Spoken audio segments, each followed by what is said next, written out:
Solid start பண்ணி தம்பிக்கு second day. நேற்று வந்து நான் ரெட் பனானா கொடுத்துருந்தேன். தம்பி சுத்தமாக சாப்பிடவே இல்லை. ஒரு சிஸ்டர் வந்து கமெண்ட் பண்ணியிருந்தாங்க, வாட்டருக்கு பதிலாக மில்க் ஆட் பண்ணி கொடுங்கன்னு. இனிமேட்டு அதான் ட்ரை பண்ணி பார்க்கணும்.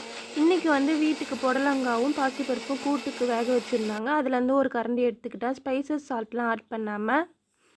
இதுவுமே தம்பி ஒரு 2 ஸ்பூன் தான் சாப்பிட்டாங்க. அதுக்கப்புறம் சுத்தமாக சாப்பிடவே இல்லை. அப்புறம் ஹாட் வாட்டர் நல்லா பாயில் பண்ணி ஆற வச்சு ஒரு 1/4 டம்ளர் மட்டும் கொடுத்தேன்.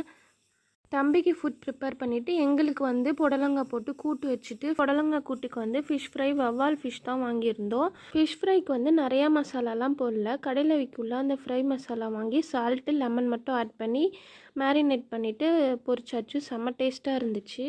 தம்பி வந்து சுத்தமாகவே சாப்பிட மாட்டேன்றா. சாப்பிட வைக்கிறதுக்கு ஏதாவது டிப்ஸ் இருந்தால் கமெண்ட் பண்ணுங்கள். இதுக்கப்புறம் தான் தம்பிக்கு ஒரு ஃபுட்டாக வந்து ப்ரிப்பேர் பண்ணி கொடுக்கணும். அதெல்லாம் வீடியோவாக அப்லோட் பண்ணுறேன். உங்களுக்கு தெரிஞ்ச ஃபுட்டு நீங்களும் கமெண்ட் பண்ணுங்கள். இன்னையோட விலாக் இதான் ஃப்ரெண்ட்ஸ். நெக்ஸ்ட் விலாகில்